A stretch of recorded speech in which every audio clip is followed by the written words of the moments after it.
Hi, I'm Mark Ellison, host of 5 Daily Trivia Questions. Do you know which planet in our solar system spins on its side? Welcome to the podcast where I bring you 5 fascinating trivia questions every weekday. From science and history to pop culture and sports, we cover it all in bite-sized, entertaining segments perfect for your daily commute or coffee break. Oh, and the answer is Uranus. The ice giant rotates at a tilt of about 98 degrees, making it appear to spin on its side compared to other planets. That's just a taste of what you'll get on 5 Daily Trivia Questions. Find us wherever you get your podcasts. The number 5 Daily Trivia Questions. Need something lighter before diving into today's chaos? Daily Comedy News tracks the latest from your favorite comedians. We're your morning download on Mulaney, Gaffigan, Chappelle, SNL, and everyone making moves in comedy. What comedy specials are streaming this week? Who's doing what? And even though it's comedy, there's always a controversy. From arena tours to streaming deals, club comebacks to industry shakeups, think of us as your daily shot of laughs before facing the real headlines.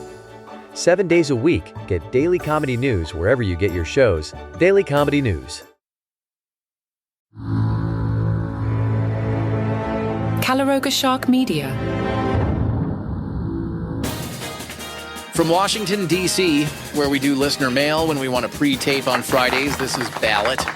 Fridays off and hilarious content? That's the podcast equivalent of boobs and a cheesesteak. Let's hit this.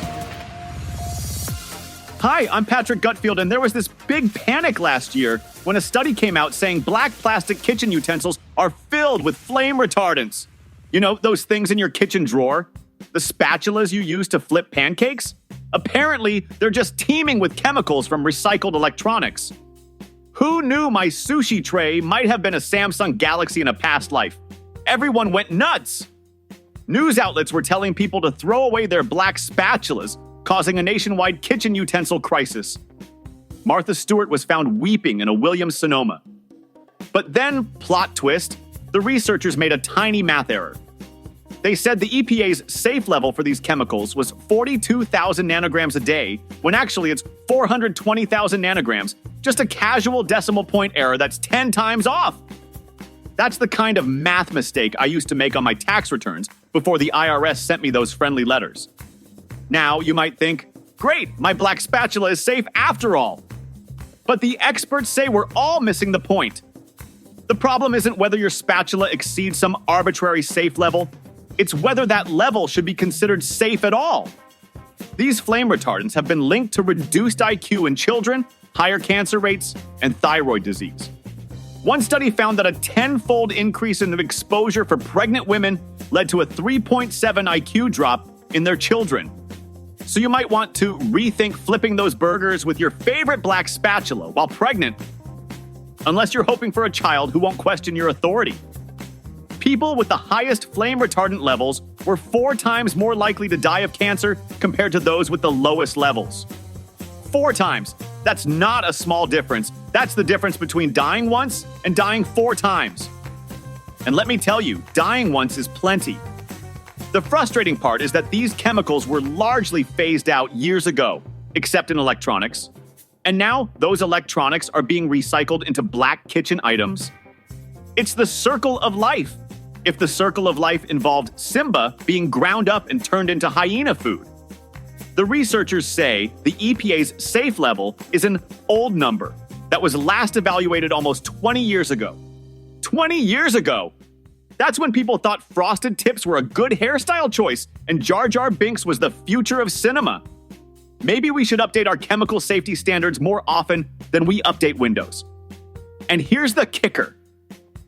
The current system only evaluates chemicals one at a time, but in real life, we're exposed to dozens of different toxic substances every day. It's the chemical Avengers assembling in your bloodstream to wreak havoc. Okay, time for listener mail. Our first letter comes from Susan in Mankato. I believe that's in Minnesota, though I could be thinking of Manitoba. They're basically the same place, and both will be in the United States if Trump has anything to say with it.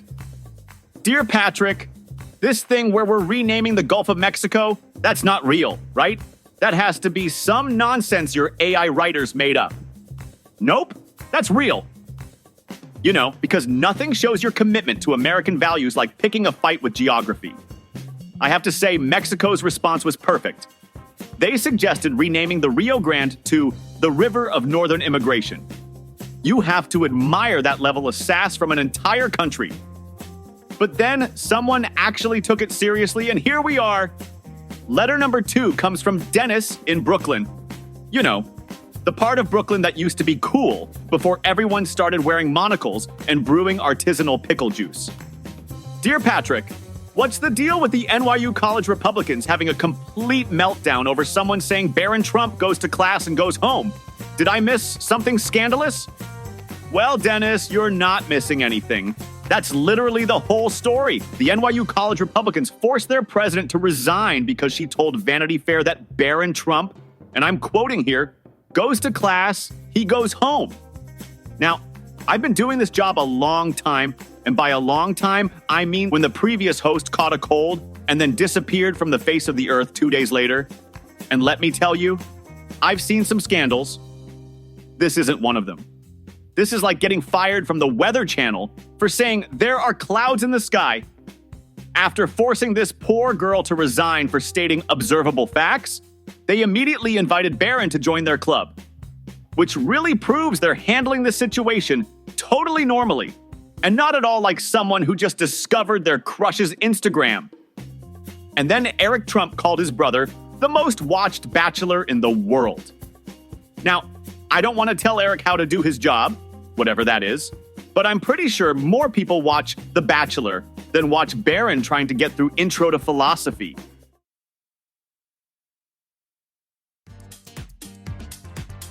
Letter number 3, from Rita in Tucson. Dear Patrick, can you explain these Oscar nominations? My local theater only showed 3 movies last year. Barbie, something with Jason Statham punching people, and a documentary about pickleball. None of these are nominated. Well, Rita, the Academy has announced their Best Picture nominations, and it's quite the list. We've got Dune Part 2, which answers the age-old question, what if Lawrence of Arabia had giant sandworms? Then there's Emilia Perez, which I'm told is a movie and not, as I originally thought, my neighbor's new succulent collection. The Brutalist, which isn't disappointingly about a particularly mean architect.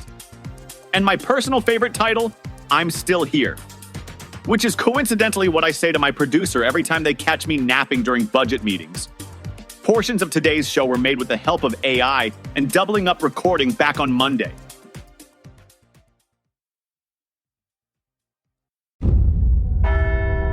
It is the world's most secretive election. When a pope dies, ancient traditions begin. A silver hammer, a destroyed ring, over 100 cardinals locked away from the world, choosing the next leader of 1 billion faithful. White Smoke. The Path to a New Pope, from Caloroga Shark Media, wherever you get your podcasts.